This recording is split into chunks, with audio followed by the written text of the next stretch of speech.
Hello, and welcome to Africa, this enormous and astonishing continent. South Africa, to be more precise, just a short drive outside Johannesburg.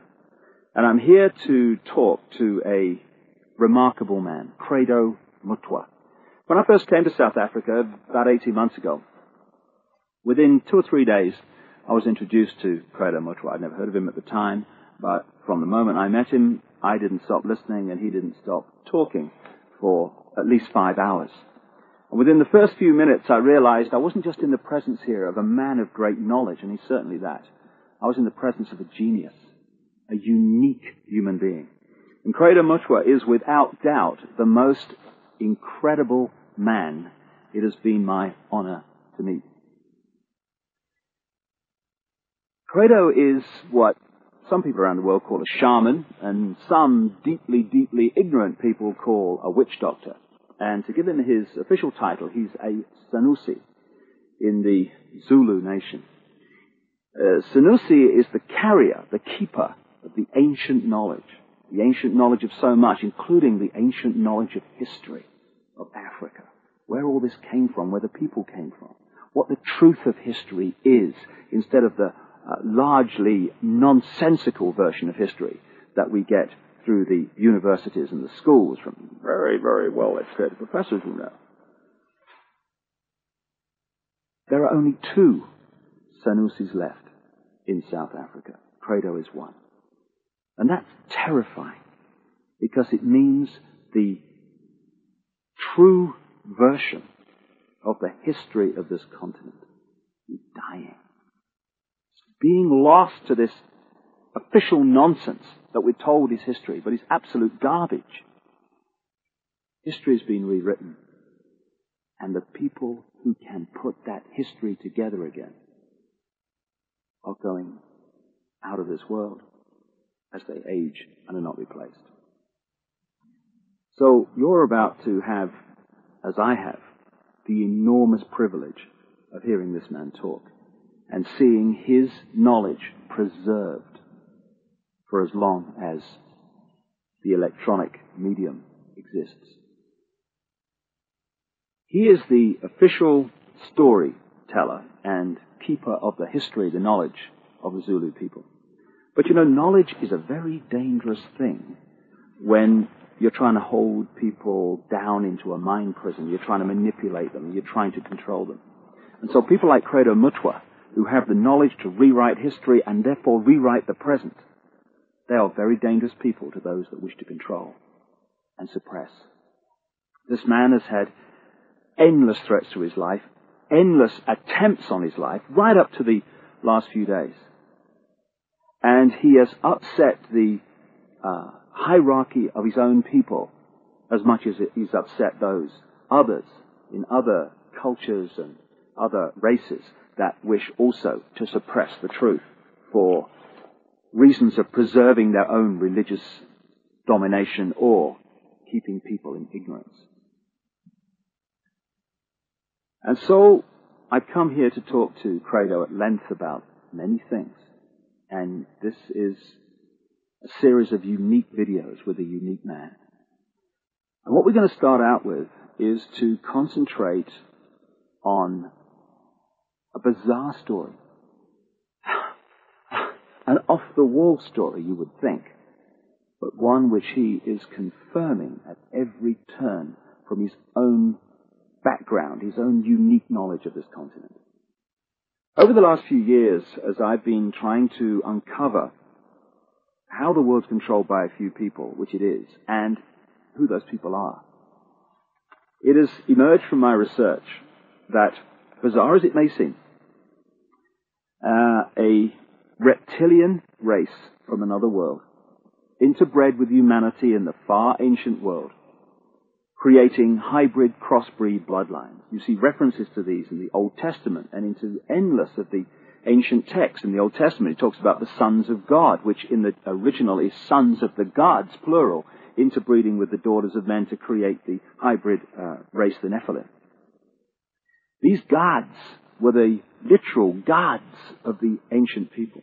And they used to sacrifice people literally to the gods. And these crossbreed bloodlines, as ancient accounts tell around the world, were put into the positions of ruling royal power in the ancient world. And then, as is happening today, when you do the genealogy of the ruling families and the ruling positions of power in the world, be they the 42 presidents of the United States up to Bill Clinton, be they the British royal family, be the aristocracy of Europe, any of these key ruling elites, the top of the banking system, the top of the global business system, you hit the family lines which go back to these same ruling lines of the ancient world, royal lines, that the ancient accounts say were the crossbreeds between humanity and these reptilian gods. In other words, a reptilian extraterrestrial race has been controlling planet Earth for thousands of years to this day and putting its genetic compatible bloodlines into the positions of power as presidents, prime ministers, banking leaders, business leaders, etc. And this explains so many things, where we get the divine right of kings from, the divine right to rule because of the bloodline, the genetics. Why these ruling families of the aristocracy and the royal families have always incessantly interbred with each other, just as the Eastern establishment families of the United States do, that produce so many presidents and banking leaders and administrators of government in the United States. And astonishingly, bizarre as I keep saying, and seemingly ridiculous as this story may be from our conditioned perspective of life and reality, when I started talking to Credo Mutwa from his African experience and knowledge of the most staggering depths and variety, he tells exactly the same story that I have uncovered around the world, exactly in great detail. And if Africa and the world is ever going to be free, and we are, then they have to listen to this man. And they have to listen now. I started out by talking to Credo about the origin of the knowledge that he is about to share with us for the first time in so many cases. Because this is the knowledge that only initiates normally get. But as Credo says, the world needs to know this. And so, this is a unique video. And this is a unique man. And like I say, I asked him first about the origin of the knowledge that he's about to pass on. When the white man started destroying our religion, when he started demonizing our gods, when he started ridiculing what we believed in and actually using educated Africans to destroy that ancient African religion, in many parts of Africa, our ancient religion went underground. And there were, call them secret societies, all over South Africa and Central Africa and East Africa and West Africa, where this knowledge was stored and kept by aging guardians, many of whom did not know that in other parts of the land there were other guardians who were doing exactly as they were doing. Now, when I first became a Sangoma, I was already, a person of education. I had entered school as a child of 14 years. And when I became a Sangoma, I was a youth of 16 years. And what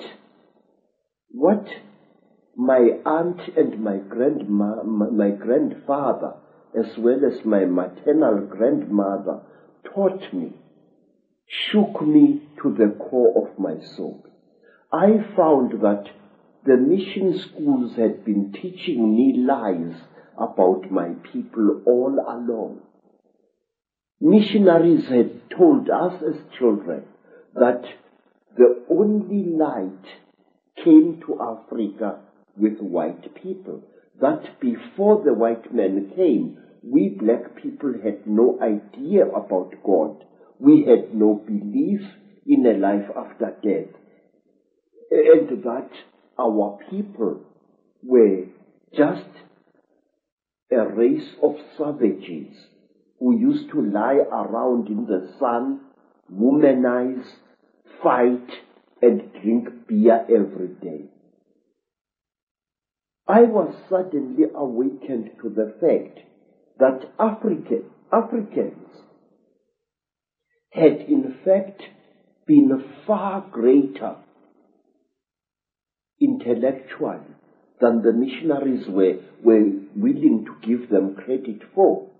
That like the white man, we had astrology, astronomy, we had surgery.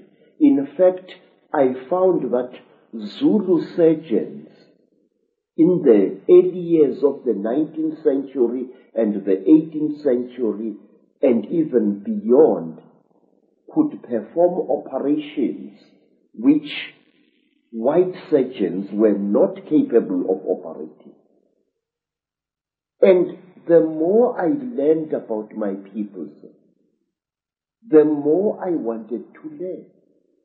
And when my initiation under my aunt Mina and my grandfather Zigo had ended, I wanted to know more and more and more. And sometimes I had to pay a ghastly price in order to gain this knowledge. In one place, here in the northwestern Transvaal, my teachers found that I was really uncircumcised. And they told me bluntly that if I wanted to be a member of this secret society, I had to undergo circumcision. And I did, and it was screamingly painful, I assure you, because it was done with a clasp knife, which somebody must have blunted a little bit, just to make sure that I got the message. I had the same done, but I was asleep at the time, so we have that in common. And then, in some places in Southern Africa, if you wanted to learn the secrets of a certain secret society, you had to do dreadful things which I cannot repeat here. And at one time, in Barotse land, in the west of what is today Zambia,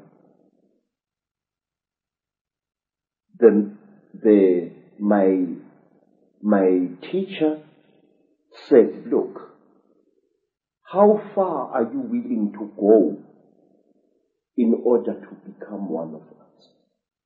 I said, I am willing to go anywhere. He looked at me and he said, listen, educated man, we are tired of people like you. White men come amongst us to milk our minds and then to kill us. We want to be sure that we can trust you. And wait, sir. I said, great one, I am willing to do anything. He said, are you? I said, yes. And then